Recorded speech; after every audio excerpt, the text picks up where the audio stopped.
नमस्कार, मैं हूं सौरभ त्रिपाठी। आप देख रहे हैं प्रदेश का सबसे भरोसेमंद news channel India news Uttar Pradesh Uttarakhand.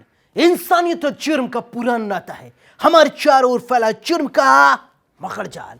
ऐसे में कौन कहां हो जाए शातिर का शिकार और किसके लिए जारी हो जाए मौत का फरमान। इतना नहीं, मिटा दिए जाते हैं जुर्म के सारे सबूत।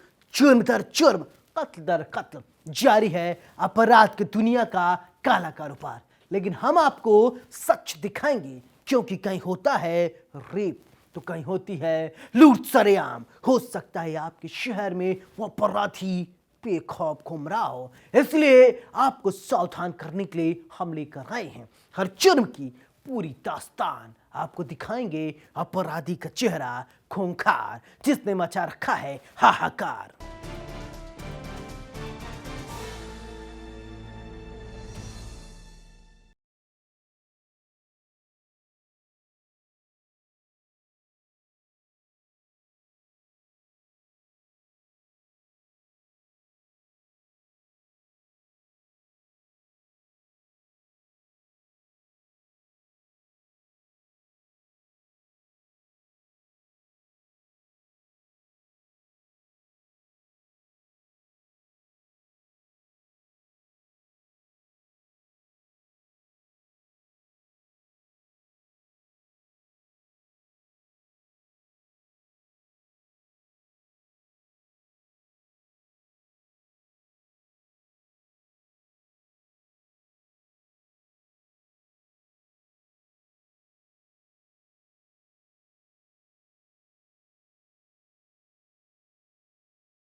बरसते गोले, धधकती इमारतें, टूटते पुल, जलती गाड़ियां, चारों तरफ पसरा सन्नाटा।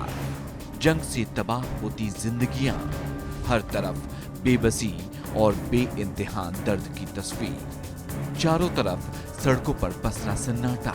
ये हाल है यूक्रेन का। सिर्फ 2 दिन में एक हंसता खेलता मुस्कुराता शहर तबाह हो गया। यूक्रेन की तबाही की गवाही देने वाली तस्वीरों को दुनिया मौन होकर देख रही है। युद्ध मोड ऑन है। न नाटो ने साथ दिया, न अमेरिका ने, सब साथ छोड़कर चले गए। जिन रिश्तों पे बड़ा ही नाज था मुझको, जरूरत पे उन रिश्तों ने भी साथ छोड़ दिया। रोशनी ने भी निगाहों से निगाहें फेर ली। अब तो अल्फाजों ने भी मायनों का साथ छोड़ दिया। रूस के साथ जंग में अकेला पड़ा यूक्रेन अपने जलते शहर को देखकर कुछ ऐसा ही बोल रहा है। हर कोई युद्ध से उभरे मार्मिक दर्द का विश्लेषण कर रहा है। रूस पर भारी यूक्रेन की दिलेरी सबने देखी। जेलेंस्की बार बार यही कह रहे हैं, दुनिया के सबसे शक्तिशाली देश हमें दूर से ही देख रहे हैं। क्या रूस पर प्रतिबंधों का कोई असर दिखा है? अपने आसमान और जमीन पर होते हमले को देखकर ये बता सकते हैं ये काफी नहीं है। यूक्रेन के बैटल ग्राउंड की हर तस्वीर को देखकर यही लगता है कि डिजाइनर दोस्तों की यारी यूक्रेन को भारी पड़ गई। तभी तो यूक्रेन का दर्द किसी को सुनाई नहीं दे रहा। मित्र राष्ट्रों की बेचारगी और नाटो की धोखेबाजी की सजा यूक्रेन को मिल रही है। आखिर क्या कसूर था इस हंसते खेलते शहर का? क्या कसूर था इन मासूमों का? यूक्रेन अपने दर्द और बेबसी की सिर्फ कहानियां लिख रहा है। Bureau report, India news. Muzaffarnagar की एक हैरान कर देने वाली घटना सामने आई है। यहां एक साथ 3 जगह डकैती करने की कोशिश की गई। गन पॉइंट पर यह डकैती की गई। सबसे हैरानी की बात है, 2 डकैती में बदमाश कामयाब हो गए। सवाल यह खड़ा होता है, आखिरकार अपराधी इतने बेखौफ कैसे हो गए हैं? अपराधियों पर कैसे लगाम लगी? यह खबर बेहद चौंका देने वाली है। रिपोर्ट देखिए।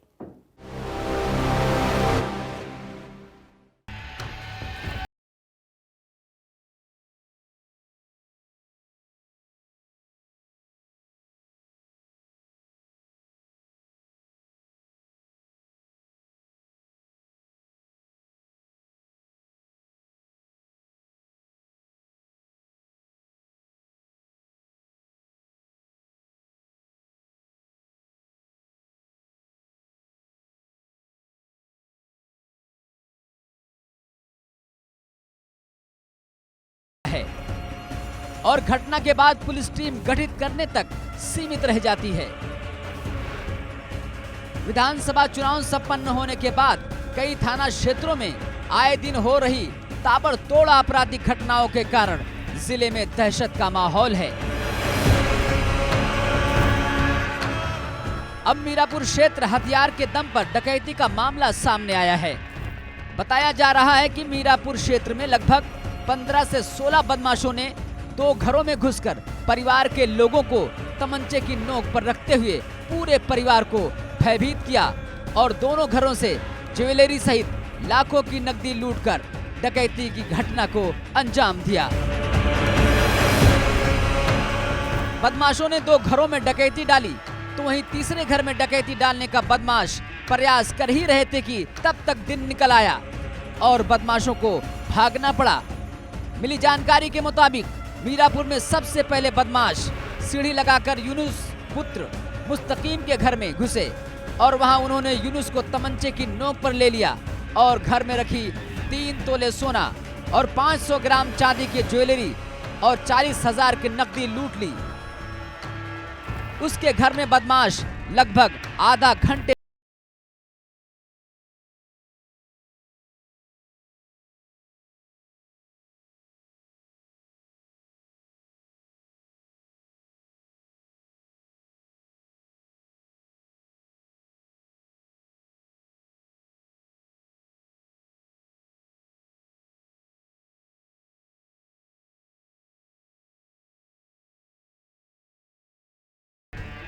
क्या नाम है आपका? मोहम्मद यूनुस। अच्छा, क्या घटना हुई है उसके? ना ये बदमाश आए, सीढ़ी से घर में घुसे साइड से और अंदर घुस के मैं अंदर कमरे में सोया था और आते ही साथ ही मुझे कब्जा लिया और उठा के मुझे मेरी कनपट्टी पे तमंचा रख दिया और रखने के बाद में फिर बच्चों को उठाने शुरू कर दिए। उठा के बच्चों को और बोले भाई लड़की को उठाई, सबको बच्चों इस तरफ कर दिए। लड़की उठा के बोले अगर तुम्हारे बड़े में आके गोली मार देंगे, नहीं तो सामान बताओ कहाँ रखा, चाबी दो सेफ की। लड़के ने डर के मारे चाबी दी और उन्होंने सेफ खोली, उसमें सामान निकाला। 40,000 रुपये थे और 2 लड़कियों की चीज़ें थी और एक उनकी माँ की बूंदे और सैंपल थी। 3 जोड़ी सैंपल ले गई हैं और 2 जोड़ी कुंडल, 1 जोड़ी बूंदे, 1 हाथ का पचांगला और 3 सैंपल पजेबे, ये चीज़ें गई हैं। और फिर उन्होंने मुझे दौंस दी, कहने लगे अगर किसी से कोई जिक्र करा या कुछ बोला है हुक्का मचात में तो तुम्हारे गोली मार देंगे। तुम्हें हम यहाँ देखें, हम बाहर देख लिया और देखने के बाद में अगर बाहर घूमते मिले वहीं गोली मार देंगे। तुमने किसी से कुछ जिक्र करा। करीब वो आधा घंटा हमारे घोड़े वहाँ रहे। 3:15 बजे आए और 3:45 बजे वहाँ से निकल लिए। फिर लौट के आए। फिर लड़कियों को कहने लगे अगर जरा भी किसी ने शिकारा निकाल लिया तुम गोली मार देंगे। फिर तो तमंचा खोल के दिखलाया, उसमें से वो निकाली गोलियाँ दिखाई, कोई खाली नहीं है, ये पड़ा, ये फुल है, तुम्हारा पूरे परिवार को भूल दूँगा। लगभग कितना नुकसान है आपका? नुकसान बैठा है करीब आधे किलो करीब तो चांदी है और 3 तोले करीब सोना है। 40,000 रुपये ठीक, ये नुकसान है। बदमाश परिजनों को आतंकित करते रहे कि अगर शोर मचाया तो वो उन्हें गोली मार देंगे, जिसके बाद उन्होंने बशीर नाम के एक व्यक्ति के मकान के बारे में जानकारी को बताया कि बदमाश 2 घरों में डकैती डालकर बशीर के घर पर गए, जहां ताला तोड़ने का प्रयास किया मगर नहीं टूटा। इसके बाद उन्होंने बशीर के घर की दीवार तोड़ डाली मगर तब तक दिन निकल चुका था और बदमाश फरार हो गए। घटना की जानकारी पुलिस को लगी तो पुलिस मौके पर पहुंच गई और छानबीन शुरू कर दी। घटना के बाद एसपी देहात अतुल कुमार श्रीवास्तव ने बताया कि घटना के खुलासे के लिए 3 टीमें गठित की गई हैं और जल्द ही घटना का खुलासा किया जाएगा। पीड़ित परिवार द्वारा कुछ लोगों पर संदेह व्यक्त किया गया, उनको हिरासत में लेकर उनसे भी पूछताछ की जाएगी। डकैती का मामला सामने आ रहा है, वो क्या मामला है सर? देखिए, मीरापुर कस्बे में 2 घरों में रॉबरी का मामला प्रकाश में आया है। हम लोगों ने घटनास्थल का निरीक्षण किया है, विस्तार से बात की है जो दोनों घर के वादी हैं उनसे और उनके परिवार वालों से। उन लोगों ने कुछ व्यक्तियों पर संदेह भी व्यक्त किया है जो उनके रिलेटिव्स हैं संभवतः। इसके बारे में भी विस्तृत जानकारी की जा रही है। घटना के संपूर्ण तथ्यों की जानकारी करके आवश्यक कार्रवाई की जा रही है। हमारी 3 टीमें लगा दी गई हैं। आशा है कि जल्दी इस घटना का अनावरण कर लिया जाएगा।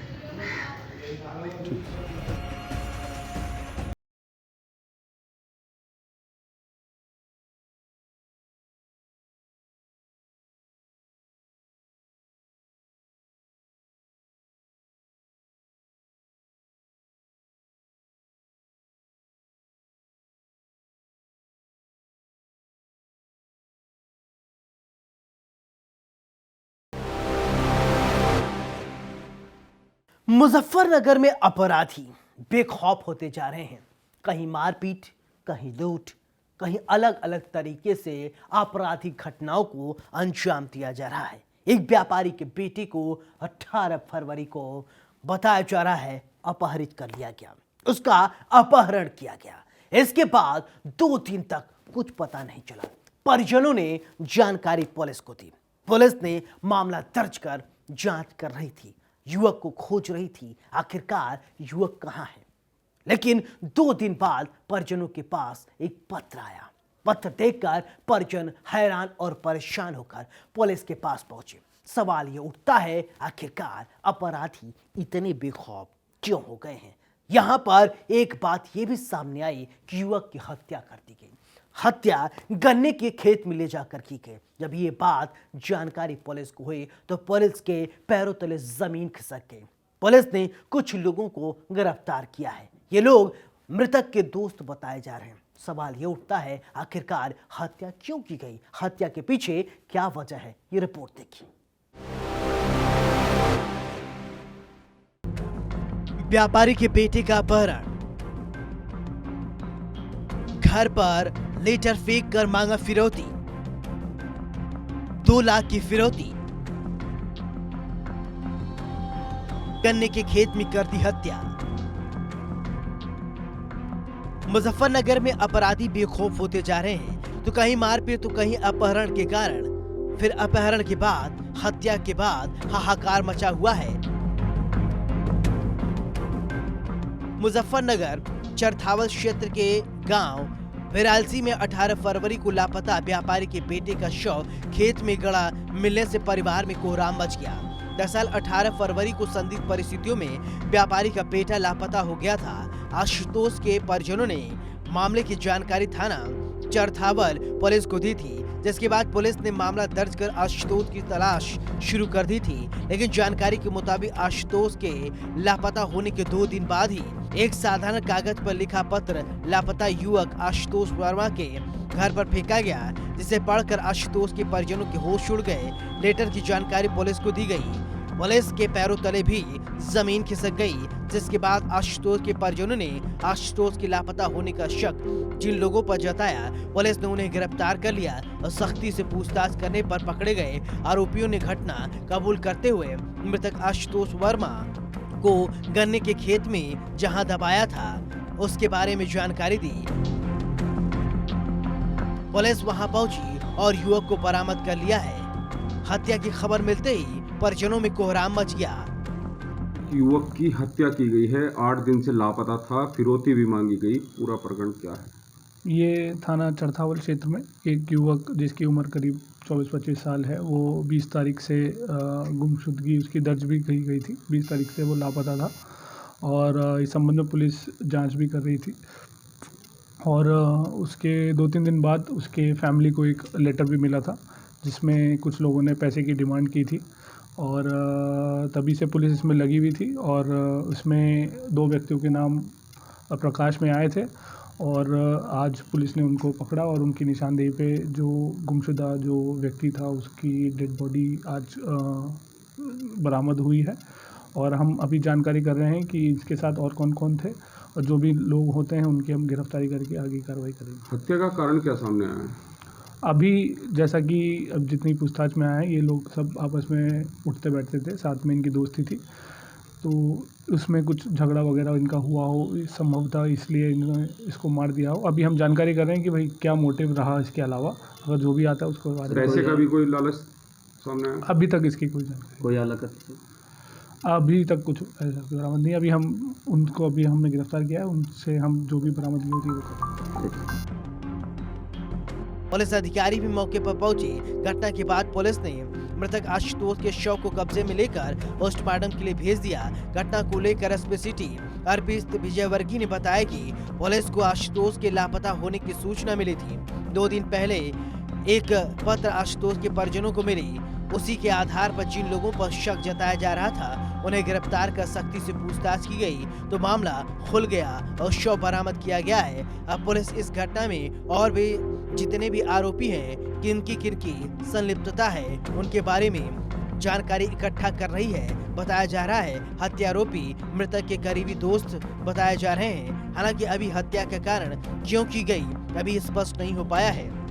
नाम नितिन कुमार वर्मा है जी, नाम मेरा। वर्मा जी, एक बच्चे का मर्डर हुआ है, क्या जी, वो आपका लगता है किस तरीके से उसका मर्डर हुआ है? जी, वो भाई था हमारा और वो घर से 18 तारीख में दोपहर से फरार था। इसमें हमने 2-3 दिन बाद रिपोर्ट दर्ज कराई थाने में। उसके बाद पुलिस वालों के सहयोग से और उन्होंने कोऑपरेट करा हमें। दूसरी बात हमारा सहयोग करा बहुत अच्छे से, सुनी भी हमारे कहने से हर काम करा। लेकिन आज इसमें 5-6 दिन लापता होने के बाद आज उस बच्चे की लाश मिली जी। पुलिस स्थिति में मिली है लाश का सिर कटा हुआ है जी, मुंह में को, नाक में को, आँख में को खून आया हुआ है, हाथ पैर टूटे हुए हैं उसे और बोरी में बांध के उसे धरती में दफना रखा था। लाश में बदबू हो रही थी उसकी और करने वाले बस जो भी था पता चला देगी पुलिस। क्या कार्रवाई चाहते हैं आप? कार्रवाई हम तो सजा चाहेंगे जी, सजा चाहेंगे बिल्कुल और हर दम तक लड़ेंगे उसके साथ में, मतलब मतलब अपने आप को इंसाफ दिलवाएंगे। पुलिस हर बिंदु पर जांच कर रही है लेकिन इस वारदात के बाद सवाल खड़ा होता है अपहरण के बाद हत्या की गई, क्या कोई रंजिश थी या वजह कुछ और है? अपराधी इतने बेखौफ कैसे होते जा रहे हैं, इन पर कैसे लगाम लगे, ये पुलिस के लिए एक बड़ी चुनौती बनती जा रही है। इंडिया न्यूज के लिए मुजफ्फरनगर से धर्मेंद्र कुमार की रिपोर्ट।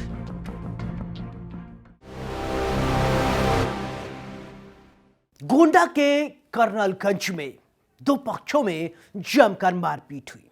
ये मारपीट बताया जा रहा है कुछ सियासी पार्टी के कार्यकर्ताओं के बीच में मारपीट हुई।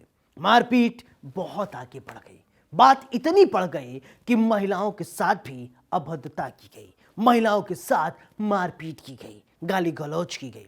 वारदात की जानकारी पुलिस को दी गई। मौके पर पहुंची पुलिस ने पीड़ितों की तहरीर के आधार पर मुकदमा दर्ज कर कार्रवाई शुरू कर दी। ये सवाल ये उठता है कि आखिरकार ये जनप्रतिनिधि के समर्थक क्यों मानते नहीं, क्यों इस तरीके की वारदात को अंजाम देते हैं? आखिरकार ऐसे काम होगा, इस तरीके से चलाया जाएगा कानून व्यवस्था? रिपोर्ट देखिए। बेखौफ अपराधी, न शासन का डर न पुलिस का खौफ, अपराध पर कैसे लगेगी लगाम? गोंडा के कर्नलगंज में कुछ दबंग लोगों द्वारा मारपीट का मामला सामने आया है। चमरीडेरा की रहने वाले किरण वर्मा ने आरोप लगाया है और साथ ही उन्होंने थाने में तहरीर देकर सपा प्रत्याशी पर मारपीट का आरोप लगाया है। मारपीट के साथ साथ गाली गलौज करने का भी आरोप लगाया गया है। आरोप है कि पीड़ित परिवार के घर में घुसकर जमकर मारपीट की गई, महिलाओं के साथ अभद्रता की गई, मारपीट की गई। ये तांडव काफी देर तक चला। सूचना पर पहुंचे दूसरे गांव के लोगों के हस्तक्षेप के बाद आरोपी वहां से भागे। घटना की सूचना फैलते ही भारी संख्या में लोग शंभुआ पुलिस चौकी पर इकट्ठा हो गए और जमकर हंगामा किया, लेकिन पुलिस द्वारा कोई कार्रवाई न करने से नाराज लोगों ने कोतवाली पहुंचकर जमकर नारेबाजी भी की। घटना की सूचना पर पहुंची अपर पुलिस अधीक्षक शिव राज ने सबको शांत कराया और वहां से हटाया और घायलों को इलाज के लिए स्थानीय सीएससी अस्पताल में भर्ती कराया और घायलों की तहरीर के आधार पर मुकदमा दर्ज कर कार्रवाई करने के निर्देश दिए हैं। घटना की सूचना मिलते ही वहीं एसपी संतोष कुमार मिश्र और डीआईजी उपेंद्र अग्रवाल ने कोतवाली पहुंचे और कोतवाल और सीओ की मौजूदगी न होने पर गहरी नाराजगी जताते हुए मौजूद पुलिस कर्मियों की टीम बनाकर उपद्रवियों को जल्द गिरफ्तार करने का आदेश दिया। आपका क्या नाम है? मेरा नाम चंदपाल वर्मा है। क्या हुआ है? मेरे घर पे दल बल के साथ जो है योगेश प्रताप उनके लड़के और उनके सहयोगी के साथ जो है मेरे घर में घुस गए। पत्नी को मेरे नंगा कर दिए। उनके सहयोगी जो है जेवर जो थे वो भी छीन लिए और छेड़छाड़ भी किए और नंगा करके जो है कि तुम लोग जो है यहाँ बगल में वोट नहीं करोगे, बीजेपी को वोट दोगे, साले तुम कुर्मी हो, यहाँ रहने नहीं पाओगे। मार डालने के लिए बिल्कुल एक तांडव कर दिए। मेरे भतीज को मारे, मेरी पत्नी को मारे, बहुत गंभीर है। गुड्डू वर्मा हमारे यहाँ आया था, चमड़ी का था, वो बीजेपी का एजेंट था, उसको लाद ले गए, बहुत मारे हैं। वो बचे या न बचे, बेहोशी हालत में है। अगर योगेश प्रताप की गिरफ्तारी नहीं हो रही है तो अभी यही कोतवाली पे पेट्रोल डाल करके आत्महत्या करूँगा मैं। सवाल ये खड़ा होता है पुलिस केस ने मुस्तैद होने के बाद भी आरोपी नहीं मान रहे हैं। पुलिस प्रशासन की तरफ से लगातार कोशिश की जा रही है अपराध और अपराधियों पर लगाम लगाया जाए, लेकिन अपराधी इतने बेखौफ हो गए हैं कि मानते ही नहीं। खैर, अब देखने वाली बात होगी आरोपियों को कब गिरफ्तार कर सलाखों के पीछे भेजा जाता है। इंडिया न्यूज के लिए गोंडा से अभिषेक की रिपोर्ट।